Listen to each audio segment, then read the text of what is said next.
Ras Hylton joins me once again, this time coming off a huge win at NEF 42, beating Brad Lee in round two via TKO, and now has another fight lined up February the 29th when he fights Terrence Jean-Jacques for the Premier FC Cruiserweight title.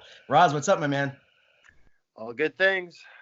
Feeling Yeah, good. Feeling back where I need to be. I'm in the zone again. It's that beautiful. is good to hear, and good for your fans, everyone at First Class MMA. I got to tell you, man, that was one of the most high drama fights that I have been in attendance at.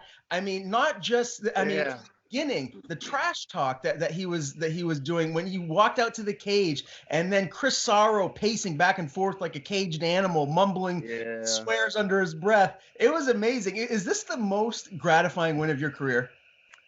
Yes. And ironically enough, there was a lot of trash talk going on, but it wasn't so much that as it was that I heard and felt everything last Saturday night. It was absolutely beautiful. And I mean, if you talk to my coaches, they'll say like I'll talk to them after a fight and I'll remember some things that they said, but most of the time I just respond to what I'm hearing and I'm not conscious of that going on. But that night I heard everything. I heard everyone.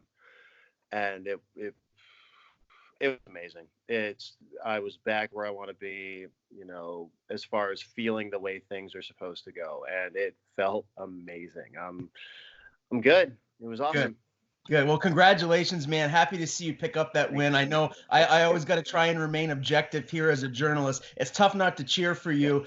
We have a friendship outside of just this, MMA interviewing type of thing. So I'm always pulling for you to get in there and win regardless. But let's talk about that fight because this is a guy who is making his debut. There's no tape on him. I heard that, he was fighting kind of underground. And so, maybe you've heard about his style. How difficult of a fight was that to go in there when you don't know anything about this guy? Uh, Actually, it kind of got a lot more simple because all I had to do was worry about what I'm doing. And like I said, getting my mindset where it needs to be, being in the zone, making sure that I can hit my flow state and stay there. And yeah, story of this one was just the jab. And I got to thank Chris Sorrow and his coach, Garth Crane, because as much as I've been hearing it for years, use that jab, use that range, make sure you keep things where it's supposed to be. I don't know. Things over the last couple of years have been a little bit rough, overall. But that last week before I went in, that last weekend before I went in, I was able to spend some time with them up in Ellsworth, and everything that I've been hearing just kind of less from. And I really needed that moment at that time because where I want to be. Nice. Well, let's talk about a little bit of what happened in that first round. It looked like he was yanking on your hair pretty obviously. Looked like a foul to me. The ref didn't see it. I mean, as far as I know, that's not legal in an MMA fight. What did you say anything to the ref? Was there any thought of maybe them stopping the fight and giving him a warning? I didn't consider that, honestly. Somebody mentioned it after the fact, but like I said, I was right there in my zone. It didn't.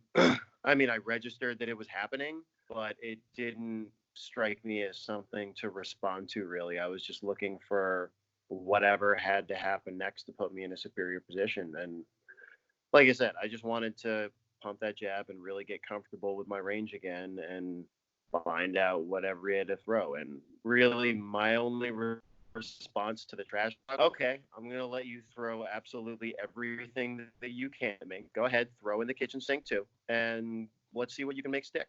And regardless of whatever he happened to have prior to stepping in with me, it wasn't enough. He got in one shot on my eye, and I had one little cut on my right up next to my hairline up here, but nothing else went through. So I feel good. Now, did you ever feel rocked in there? It looked for a moment like maybe he had you, backpedaling, like maybe you could have been stunned a little bit. Were you at all? Nope. It was just a cover and wait. Uh, like I said, there was that one shot on my right eye over here. Still got a little bit of a bruise going on. Uh, that one was a little bit annoying. But even after that, I was just waiting. It was just practice my cover, practice my jab, and use this to get back into where I need to be. It was good. Did the trash talk ensue before fight night? I wasn't at weigh-ins. Was he amping it up then as well? So here's the funny thing. A lot of people ask me about what did he say at weigh-ins? What was that conversation about? Because it was assumed that's what was going on, but it wasn't.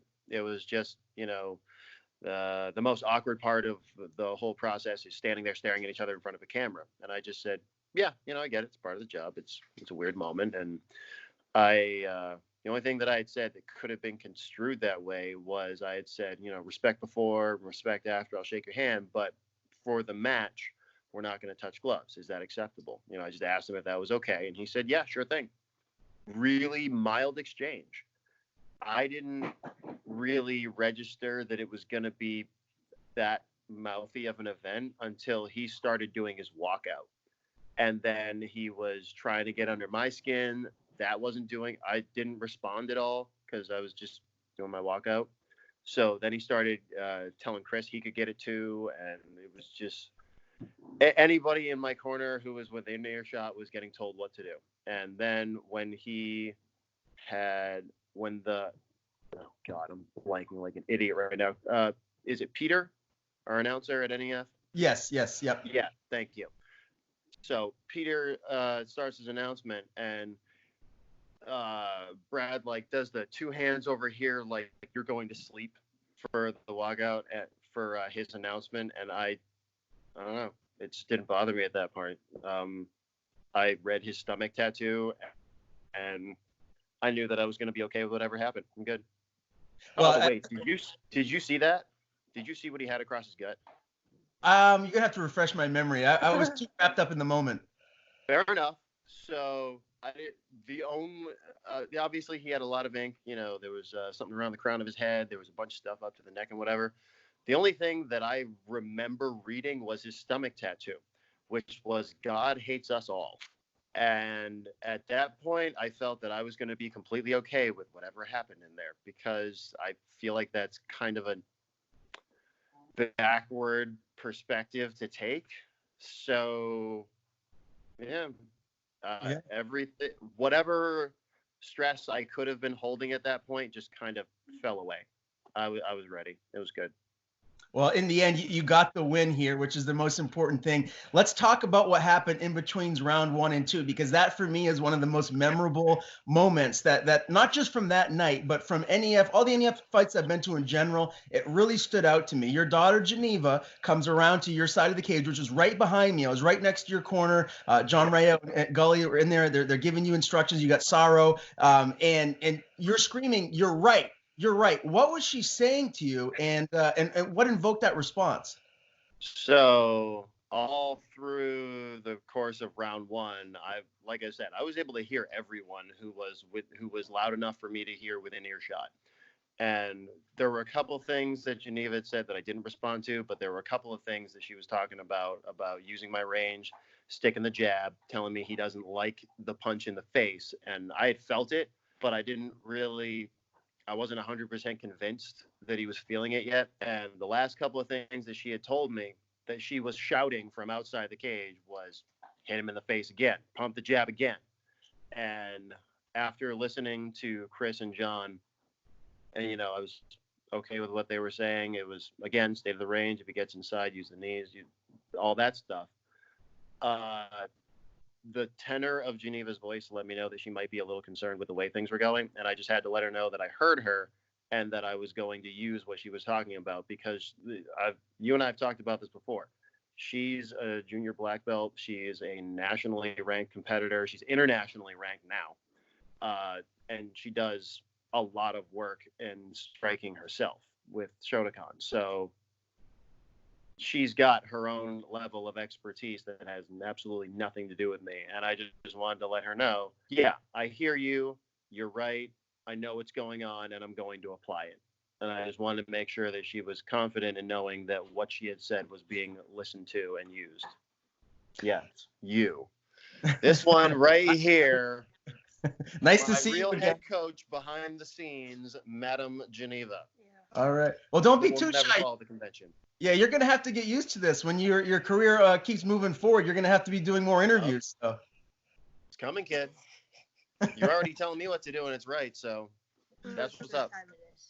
Yeah, hear that? Most of the time it is. See, she already knows she's right. Raz, let me ask you this: as a father, when you're in there competing, you're in a fist fight in front of hundreds and thousands of people here at a beautiful Merrill Auditorium in Portland, Maine, and your daughter is cage side, and you can tell she's concerned. What does that do to you? Does it strike you up to another level? Does it balance you out? How do you go back in there and try and focus when you have someone that means the world to you, cage side concerned? Uh, that was why I yelled at her. That was why I had to let her know what was going on. I can't like turn around and have a conversation with somebody. I've got my wife there. I've got my sister there. She's there watching. I can't turn around and be like, look, I got this. It's okay. Until it's the time where I'm out of range, I'm out of danger, and I know for a fact that I can give them a direct response.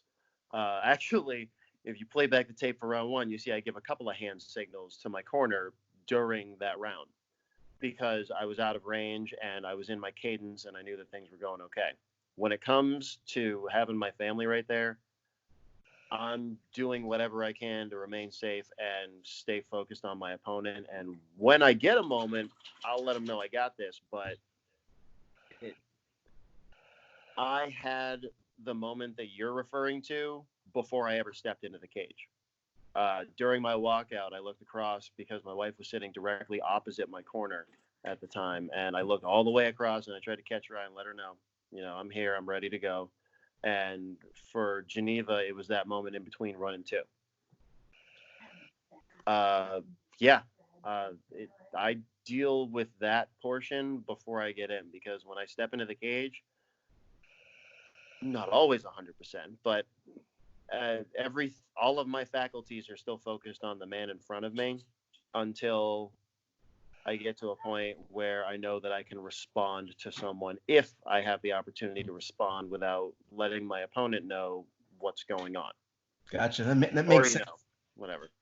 Let's talk about the finish and how that presented itself. When you got on top of him, he looked rocked. Did you just know it was inevitable at that point that you were going to get the win? Did you feel like he had any chance of getting back up to his feet? It didn't really matter. He went for the takedown, and I was able to land on top of him, and he didn't roll me like he expected. It was already on its way to its logical conclusion. I didn't really care how exactly things went down because from that point, I had it. Uh, and I mean, you saw he rolled over. He was up facing me. I started the ground and pound there. And then even when he got up, I was able to maintain and I just framed off and started delivering the knees. It was one knee to the belly, one to the head, another one to the belly. And I just pushed him against the cage and took him down from there. It was a And beautiful finish. It was a beautiful finish. Everyone at the arena went nuts. It was a very wonderful way to cap off such an exciting fight with the second round TKO like that. I do want to ask. I heard a little birdie told me that there may have been an altercation afterwards in the locker room between Sorrow. Can you elaborate on maybe what happened? do I have to?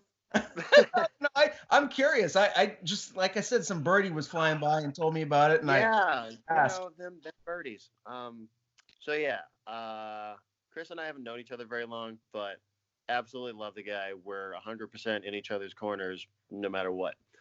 Um, it wasn't too much of an altercation, really. It was just verbal. However, Chris, he had his own satisfaction of watching me do that and having everything finish the way that it did, especially with all the pre-fight and during fight. Like Brad was still being mouthy during round one up until about the third or fourth minute. So Chris was very satisfied and really, really had to not so much get in his face, but he asked him very directly, hey, you learn any humility? Or no, what did he say? You learn anything? How's that humble pie taste? Something like that. So I'm in there getting my eye checked out and trying to like verbally keep those two separated because fortunately Brad at that point wasn't really doing much. He was sitting in the chair opposite the table from me, getting examined himself. But I didn't want Chris to have too much fun, you know. So I verbally like separate them a little bit to like, hey, Chris, you know, he's already learned. Let him learn. It's already over with. And I had, after I got checked and got my tape cut off, I went over and physically got in the middle of them. Like, they were separated. I wasn't really worried about anything. You know, the man was beat. Chris wasn't going to do anything about it, but he was very elated at having seen things come to the conclusion that we knew it was going to come to. And I just explained to Brad, like, look, obviously we get all adrenaline up, blood gets pumping, things get exciting, and you're not really aware of everything. But one thing you're going to have to train is to not grab a hold of people, like with the hair, with digging inside the gloves, any type of thing like that. It's your first time out. I get it, but you got to start training in a certain way so that these things don't continue to occur, because promotions will, certain referees will take a point right off the bat if it seems too flagrant of a foul. And he said that he had no recollection of it. And I just reiterated, you know, adrenaline gets up. This is just something you're going to have to work on if you really want to make a career out of doing this. So, you know, no hard feeling. Fight's over. You know, have a nice night. It actually is one of his coaches. I can't remember his name right now, but he had actually communicated with me a little on Facebook through direct message afterwards. And, you know, we're all square. There's no bad blood as far as I'm concerned. His coaches seem very nice about it as well. Yeah, just not the pay. Yeah, well, it is what it is. At the end of the day, lessons are learned, things happen, and you move forward. I do want to talk about your relationship with Chris Sarro. Everyone knows you fought him inside the cage. Ultimately, that did not go your way. But this guy's right here. Yeah, I mean, he's a monster. He's bare knuckle fighting now. I mean, he's undefeated. Yeah. He's got a great pedigree as far as his boxing goes. Tell me a little bit about how that relationship started to come about from fighting inside the cage and now training together. Well, this is where I get to talk about the other half of my non-gym family team, which is my wife. I had obviously spoken with Chris right there in the cage, and we were professional about it, and we knew that there was no bad blood immediately. We were all set, ready to go. We were hanging out at Buffalo Wild Wings that same night, immediately after the fight, just drinking, eating, talking, getting to know each other a little bit. And we had talked about getting together so that we could train even before he was 100% certain that he was going to the bare knuckle boxing. So immediately that night we were going to train together. Then Janice was actually messaging him and communicating with him frequently and directly in order to try to schedule something together. And, you know, he and I would talk intermittently, just getting more familiar and really getting to understand each other and where we're at in life and what the plans are, where we're going. And this fight with Brad popped up, and from that moment we were trying to get together. And, you know, we would do talks and such, but we only really had one good session together, and it was a good 3.5 hour session up there in Ellsworth the week before the fight. But again, that's my unofficial manager over there with the wedding ring, who scheduled everything, was communicating with him, getting me to get a hold of him and his coach the days leading up to. I don't know what I would do without this woman, period.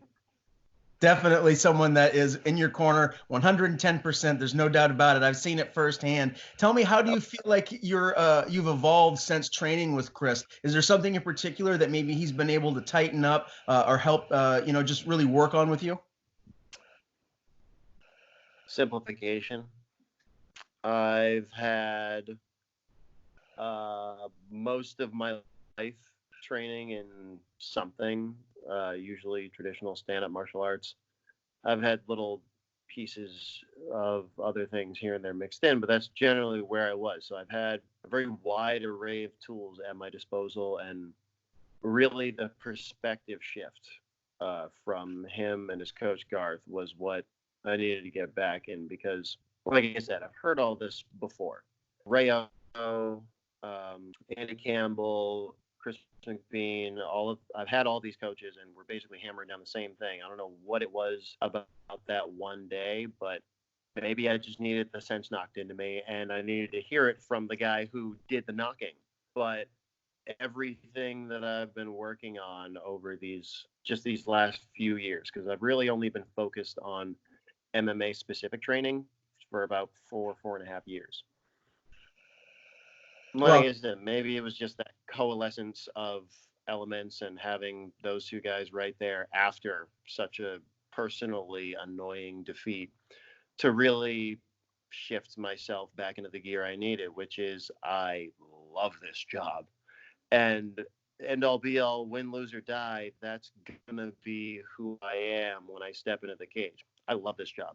I'm going to win, going to do everything that I can to make that happen. But first and foremost, priority one, I couldn't do anything else, man. Come on, this is great. Well, you just got back from Lausanne. You were there this past weekend. Tell me about how that came about, and is that something that you're going to continue to do on a more frequent basis now? Well, as often as I can, yeah.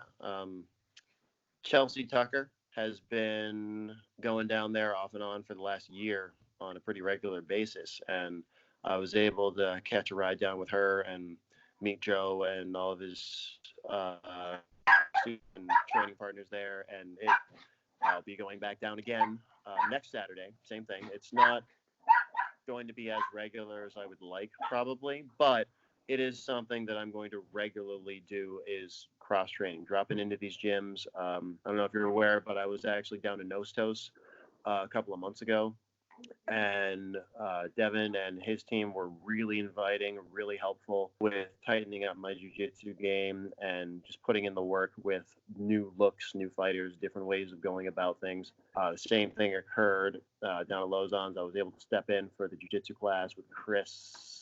I can't remember his last name, and I really apologize for that. But just a lot of the little angles and changes that I need to make to continue to make myself more of a complete mixed martial artist.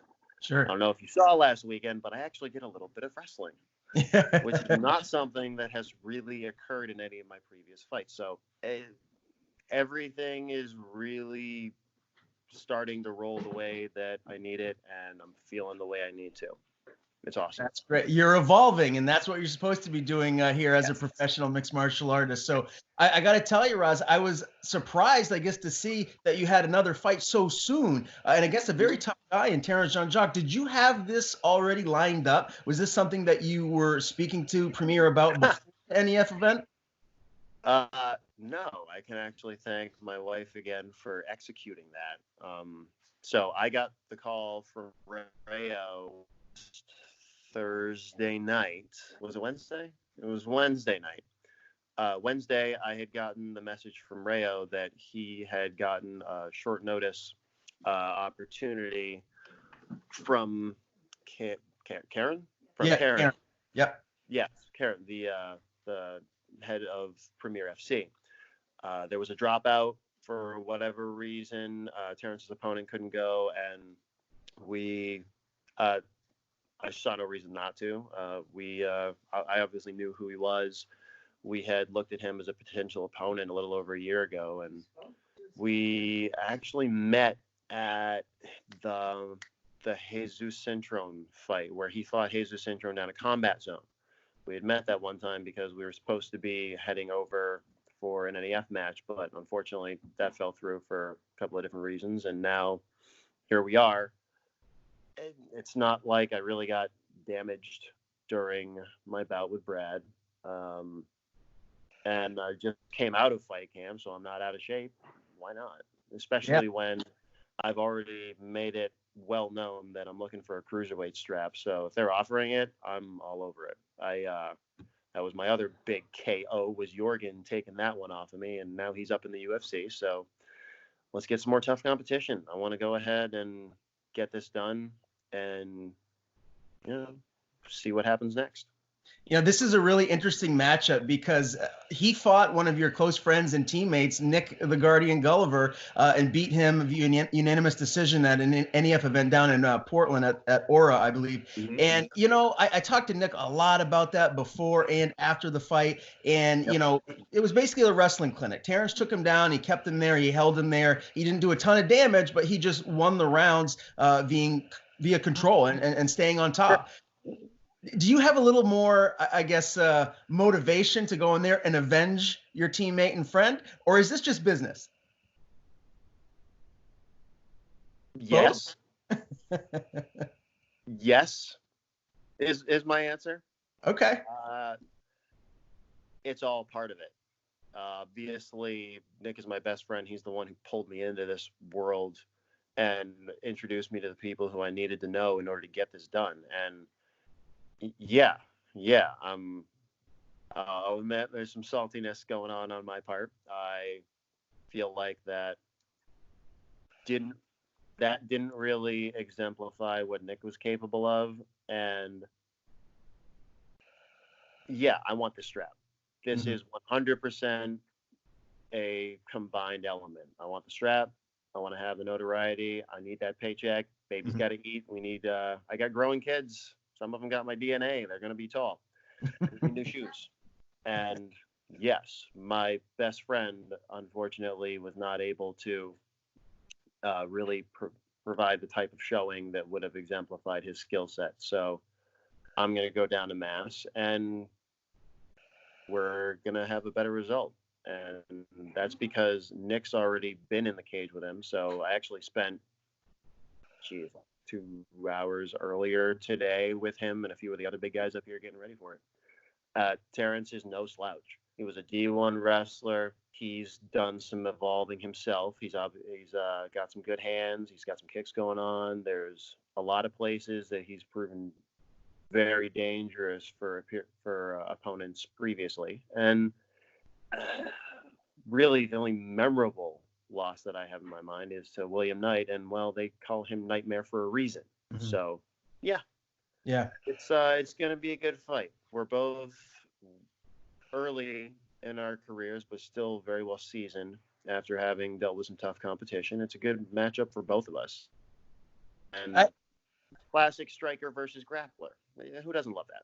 No, I mean, yeah, that's good. It very well could be the fight of the night. I know a lot of people have got to be traveling down here to watch that fight, and it's a great card all in all anyways. But I do want to ask you, too, just about the matchup. I mean, I feel like anybody looking at it from the outside in, stylistically, if you're just going to look at what Terrence does best, he's a wrestler, right? You're tall, you're long, you utilize your jab very well, you have great kicks. I got to imagine his game plan is going to be to get inside and get you to the ground. If this fight, so if this fight does go there, do you feel like you've shored up your BJJ, your takedown defense? Do you feel like you'll be able to get this fight back up to the feet? Either I'll get up to the feet or I'll be incredibly annoying and vicious while I'm down there. Preferably both. Well, if I'm being honest, preferably I won't see any time with my back on the floor. But again, what do you expect? The guy's got pedigree as far as that wrestling goes. So when we go down there, either I'll get back to my feet or I'll make it a miserable experience until the ref stands us up, or I do manage that myself. Whatever happens, it's mixed martial arts. We're gonna go wherever the dance takes us. Do you envision yourself catching him and knocking him out, Ras? At some point. I don't know exactly when, I'm not gonna call it, but yeah, at some point. At some point. So you feel like this very well could be a long, grueling fight where maybe you catch him towards the end. You're not anticipating it to happen early. Anything could happen in the first 2 rounds. We're both big guys. There's a lot of power and weight getting thrown around. Of course, it can happen. It's not something that I'm anticipating. I'm preparing for a title bout. That's 5-minute rounds. That's almost half an hour of 2 big sweaty men going at it hardcore. Yeah, that's what I'm training for. So whether it ends in round 1 or round 5, at some point I know I have the ability, and so does he. So he's going to look to minimize my ability to cause damage, and I'm going to do the same. Do you have a lot of people coming down to watch you compete here for this title? A lot of tickets sold, or this being short notice, do you feel like just your core family and friends will be down there? I feel like it'll be a smaller crew, but be it many or few, I know there's going to be a lot of eyes who are rooting for me on who are watching for a live stream or any type of announcement going on. There's a lot of people who, if this wasn't short notice, I'm sure there would be an absolute mob there from all the gym family and karate family that I got up and around the area. But regardless, there's going to be a lot of people looking out to see a strap come home to Maine, and I'm going to do everything in my power to make that happen. Well, that's good to hear. Always a pleasure talking to you, my man. One last question before I let you go. The next NEF card is going to be up in Orono here shortly, middle of April, I believe. Are you planning on competing on that card? Never look past the next fight. Okay, fair enough. I can't say anything until I'm on the other side of this one, right? Like I said, it's all focus forward for me, but only up to that point. Afterwards, we'll see where the conversation takes us. All right. Well, I know we'll be talking again very soon. Anyone you want to thank, Raz, or any sponsors you have? As always, buddy, the floor is yours. Ooh. Long list of people to thank that I can't get to, but if you're from Dragonfire Martial Arts, First Class MMA, we put in a lot of work. There's a lot of instructors, trainers, and teammates who continue to help me to grow and evolve. And this is the product of what happens. Is I'm going to continue to see better gains and better results moving forward. So John Rayo, Andy Campbell, you've got a great family going on, and I'm glad to be a part of it. And I'm proud and honored to be able to represent. Please find me on Facebook or Instagram, Twitter. Instagram is RasQuatch MMA. Twitter is Hylton.Ras. Keep an eye on things. Leading up to this one, there will be a lot of announcements. And after this one, we'll find out whether or not anything else is coming down the pipe. But thank you, of course, for having me. It's always a pleasure to hang out and chat. And we'll do this again with or without a camera in front of us ASAP. But thank you, Ryan. Really. I'm just glad to have more people like you who are looking to have an honest conversation with us and put it out there. It's pretty great. Vlad, my one business related thing, Ryan's Own Beef Jerky. If you haven't had it, get it, please. Anybody who is listening to this, I don't care if you go on Facebook and order from there or head up to where he's from and find it in one of the stores nearby. Ryan's Own Beef Jerky. Go get some. Let's do it.